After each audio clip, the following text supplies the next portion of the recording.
To your doctor and asking about Farxiga. If you can't afford your medication, AstraZeneca may be able to help. Boom! I was able to boost my credit score 21 points using Experian Boost. I boosted my credit score with Experian Boost, and it was free. Experian Boost has helped millions of people. How can it help you? Boost your credit scores instantly. Free. Download the Experian app now. Welcome back, everybody, to the Chris Salcedo Show. Drag Your Kids to Pride was the name of a real event targeted toward kids. It was in Dallas, Texas gay bar there. Allegedly family-friendly performance featured cross-dressers dancing down an aisle in front of a neon sign that read, "It's not gonna lick itself," while collecting dollar bills from those children. Here to weigh in is Daily Caller reporter and host of The Facts, Brianna Lyman. Also with us is president of the Reagan Legacy Foundation, syndicated columnist and Newsmax contributor Michael Reagan. Want to hear from you both on this one. How does anyone classify this as anything other than child abuse or grooming? Michael? It is child abuse. It is grooming. My son Cameron, in fact, sent me the story early this morning, who is the father of our two grandchildren, a 4-year-old and 8-year-old, 4-year-old and 6-year-old granddaughters. And he was livid with this, that this is what his children, my grandchildren, are growing up with, that somehow this is okay. It is child abuse. That's exactly what it is. You can't sugarcoat it. It's child abuse. It needs to be called out. But it seems only the conservatives are calling it out. The left thinks it's absolutely fine to treat children in the way they're being treated in Dallas, California, and all over the country. Yeah, Brianna, I want you to take a swing at this. This is, inappropriate. It just doesn't even qualify. That is an understatement.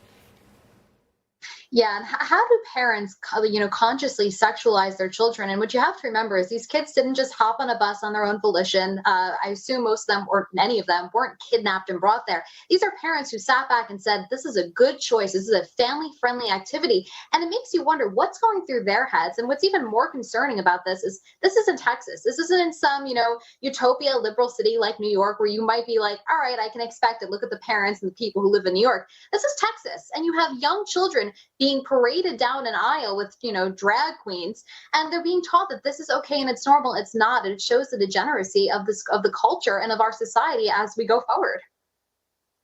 Yeah, as sponsored by the American left. Meantime, speaking of one of those degenerates, New York Congresswoman Alexandria Ocasio-Cortez thinks the solution to violent crime is to stop building jails. No, really, she said it. Watch.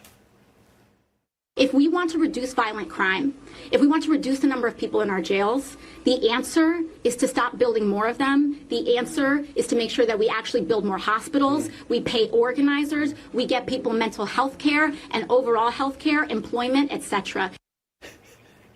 So Michael, when you get a home invasion, don't call the cops, call the hospital because the criminal is the victim, right? Well, that's the way it is here in California. Look at the story that's out today about the kid that ran over the mother and the little girl. And what? They kicked him out, kicked him free. He was a violent little criminal is what he was. It wasn't about mental health. He was a criminal. And what's happening is they're conflating all this and making sure everybody's got to be mentally crazy to be doing this. Well, I don't care. They're criminals. They belong in jail. Build more jails, but you got to keep them there. And we have these liberal DAs, San Francisco, Los Angeles, just go through the list, who don't think they should spend any time in jail. They should be, in fact, kicked free to go do more damage. Yeah, Brianna, and this comes from the same political party. There's AOC saying, stop crime by not building more jails. It's the same political party that says, stop violence with guns by targeting law-abiding gun owners. You can't make this stuff up, Chris. And Mike was right. We've seen over the past 2 years the leniency of prosecutors. Combine the leniency of prosecutors now with this new push to get rid of jails. You're giving criminals the green light because all they're hearing when they hear AOC speak is, we're going to have no repercussions for our actions. And what she doesn't understand, and what a lot of people fail to understand, some people are just really bad people. They belong behind bars. There's no fixing them. There's no talking to a therapist and working out their issues. They're bad people. They're going to continue to commit crimes. And we've seen it happen. We've seen people who have been let off by prosecutors who go out and commit more crimes. They kill people, and there's silence, crickets from the left.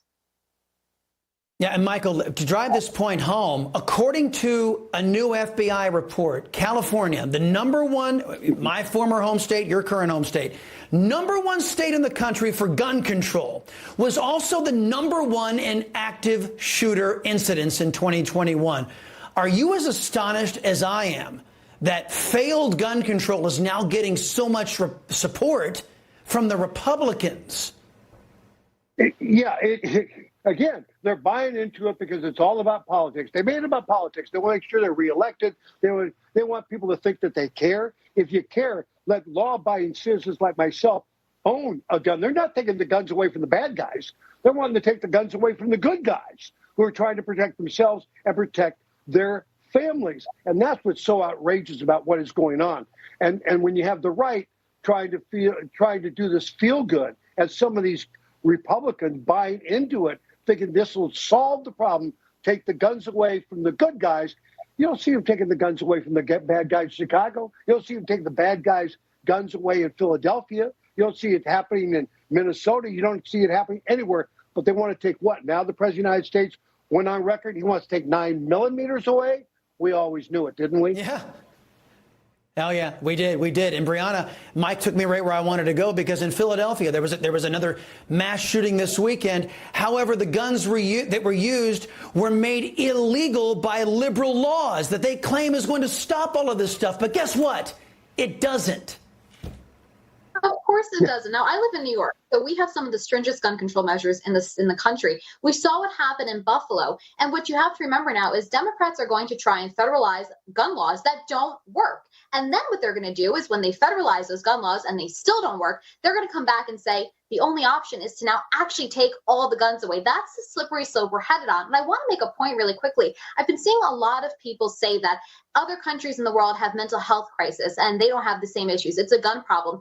You know, if you think back to the 1920s, 30s, 40s, 50s, 60s, 70s, and 80s, we didn't have this problem. It started with Columbine, and we had guns during those decades, and we had schools during those decades. So what's going on in our culture, in our society, that is contributing to this? It's not the guns. It's the people. It's the society we're living in. We have lost our moral compass is what we've done. As my father once said, when we cease to be one nation under God, we become a nation gone under. And we are a nation right now gone under.